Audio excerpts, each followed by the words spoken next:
What if you could live your life over again? Same family, same childhood, same world, but with the chance to make different choices. Well, my wife and I have been watching this show called Life After Life. It's based on a Kate Atkinson novel that we both loved. And the main character, Ursula, keeps dying, sometimes by accidents, sometimes in tragic or absurd ways. And every time she dies, she's reborn.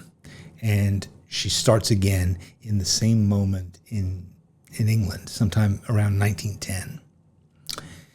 And each time she relives her life, she manages to avoid some of the disasters that she had to face before.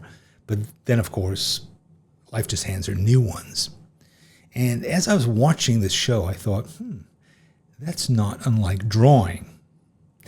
Every time you open your sketchbook, it's kind of a reincarnation. You make a mark, it goes astray, you turn the page and you start again. And you draw the same thing tomorrow, and maybe you avoid the mistake that you made today, but then a new one shows up. And each page is a restart, a do-over, a slightly new version of yourself and your art. Life doesn't let us rewind, but art kind of does.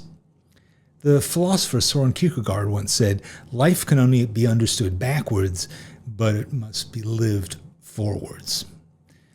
But he also wrestled with the idea that even if we do understand the past, we're still bound to repeat certain mistakes.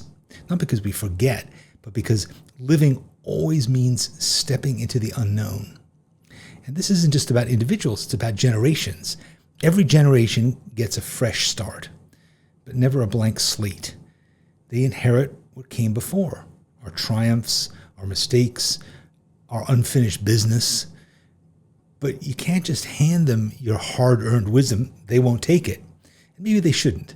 They need to mess up for themselves, to figure things out, to fall down, and to try again, just like we did. Our life lessons are there if they want them, but the choices are theirs, because that's their karma, not ours. And of course, the old problems don't die. They just come back in new disguises. Maybe the best gift that we can pass on isn't answers. It's a few good questions, ways of thinking, ways to stay curious, to resilient, open. In Life After Life, Ursula doesn't carry her past lives as concrete memories. They're just faint, vague echoes that kind of nudge her toward better choices. And maybe that's all we ever get to. And maybe that's enough. As you develop your drawing skills, you solve problems, but new ones appear. Each drawing is a version of you trying again, failing in a slightly new way, sometimes better, sometimes not. And if you don't fail often, you aren't trying.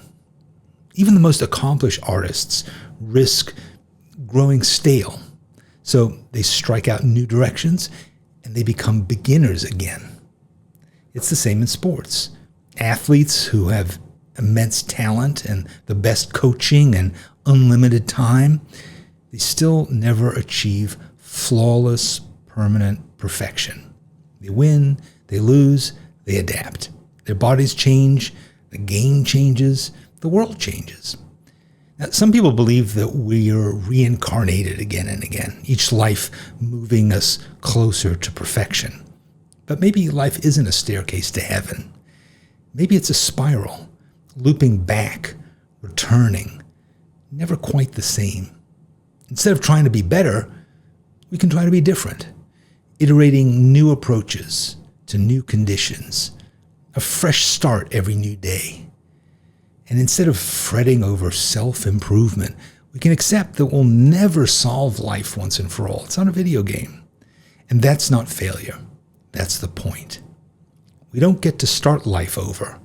But in our sketchbooks, in our art, and in our days, we do get fresh pages again and again. You want to see some more ideas about how your sketchbook can change your art and your life? Well, watch this video next.